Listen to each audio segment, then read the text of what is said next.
Hello everyone, welcome to this new lesson about text structure. My name is Kimberly Bustos. My name is Carla Gayoso. And I am Fernanda Morales. And we are going to be your guide through this informative video. But first, what is text structure? Text structure refers to how the information is arranged in writing to organize their thoughts and information. The organization of ideas helps the reader to find the information needed and understand the text as well. There are several different types of text structure, including argumentative, narrative, descriptive, and instructive text. Argumentative texts are in charge to present, analyze problems and opinions. The author presents his ideas and tries to convince the reader of the text's validity by exposing facts and statistics to value his personal views. Furthermore, argumentative text puts on some mental process that installs relationships between facts, theses, and opinions, adding supportative arguments. What does it take to create an argumentative text successfully? A well-structured thesis is a great point to begin with. In addition to several supporting ideas, in the following paragraph I'm finishing with a persuasive conclusion. An excellent example of this text type is an argumentative essay. The argumentative essay follows the same structure that we have been referenced up so far. It starts with a thesis statement followed by valid arguments created the perfect environment to create the text type. Narrative is a type of text that tells readers a story through a sequence of events in chronological order, commonly written in the past tense. Usually, this type is categorized as fiction since these writings are frequently about stories that are invented. The structure of a narrative text contains at least 4 elements. Firstly, we can find the introduction, which provides information such as characters and setting. Secondly, comes the conflict, which introduces a problem. This one contains its major peak of development called the climax. Thirdly, this problem comes to its resolution by giving closure to the whole story. And last but not least, there is an explicit or implicit evaluation of the story. The purpose is to leave a message for readers in order to learn about the story. In the following example, we can notice these features.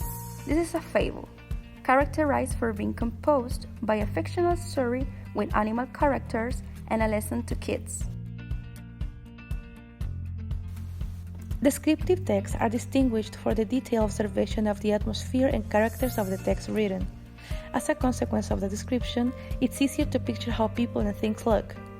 On a descriptive text, the specification may be either objective or subjective. The structure is commonly begun with a general overview of the object or character to portray. This analysis contains thorough and specific characteristics of the individual, place, or item chosen. An example of this text type is any text that is written with the purpose to describe something or someone, whereas a mountain, a hometown, or a lover. On the following text, you will notice how a place is being described entirely. You can notice how every detail is important in this text type.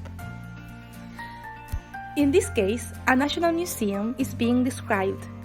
As you can see on the purple highlight, there is a general overview of the place described. The National Museum is a 132 meters tower in the center of Merdeka Square, central Jakarta.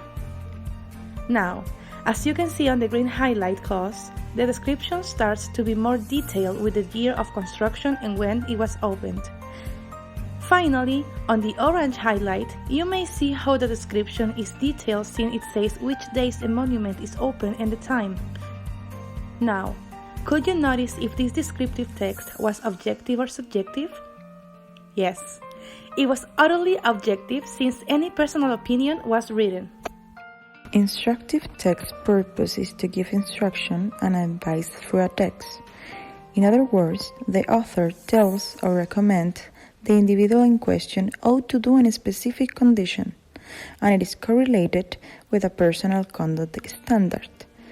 Instructive texts pretend to promote a particular behavior on the reader's mood by recommending, proposing, and so on. In this sort of writing, language is straightforward, and unnecessary words are left out. The text may provide diagrams and pictures if the purpose of the text is misunderstood. The perfect example is simple, however, viable model, a recipe. It tells you how to create or prepare something and how to do it. The text encourages you to follow its steps to accomplish in whatever you are making it. It follows a simple enumerated sequence and descriptive actions. And now we're going to talk about some rules that are important to take into account when we are writing. These are textualization rules. In a well-developed text, every sentence must keep the idea of a text by repeating information while brand new is being added. These are called textualization rules, and we're going to check two of them, which are recurrence and progressive. What are the recurrence rules? These rules demand the maintenance of essential elements that are along in the text. The maintenance is accomplished when a sentence takes information from a previous one in order to communicate something new. An example of this rule is pronominalization. Pronominalization is the use of pronouns in order to refer to a previous subject or noun. The type of pronoun will depend on how we want to refer to the subject or noun. We have an example to help you to understand. Peter is sick. I told him to not come to classes today. In this clause, a person informs the situation of Peter in order to recall him into the conversation. An object pronoun is used to talk about Peter without repeating his name. The following rule is lexical substitution. Similar to pronominalization, lexical substitution avoids to repeat the same subject. Therefore, the subject of the sentence is reformulated with new words. Let's take a look at the next example. 14 presos vestidos con traje y corbata escaparon de una cárcel de Bogotá. Los reclusos escaparon por la puerta utilizada para retirar las basuras. In the first sentence, the subject is introduced as 14 presos in order to bring some information about their situation. Meanwhile, in the second sentence, it was decided to use a synonym to refer to these 14 presos, in order to add the new context, which are los reclusos. Every text must repeat the relevant elements. However, it is essential to add new content about our main topic in order to deliver a complete and detailed communication, whereas information about new elements or old ones, as we check in the example of recurrence. This is called progressive rules, and we are going to check one of them, which is linear progression. This rule refers to a sequence of sentences where the object of the previous sentence transforms into the subject of the following one. We have an example of this. De la tierra nace el trigo, y del trigo nace el pan, y del pan nace el derecho a comer pan. In this sentence, el trigo is the direct object of the sentence. This element is taken to the next sentence. However, it is noticeable that the word has changed place as the subject of the second sentence in order to introduce new information such as the object el pan. Then the same phenomena is spotted with el pan and so on. Well, that's all for today. I hope you could learn about text types, text structure, and textualization rules, and how important it is by the time we must write a text. Thanks for your attention. Bye! Thank you!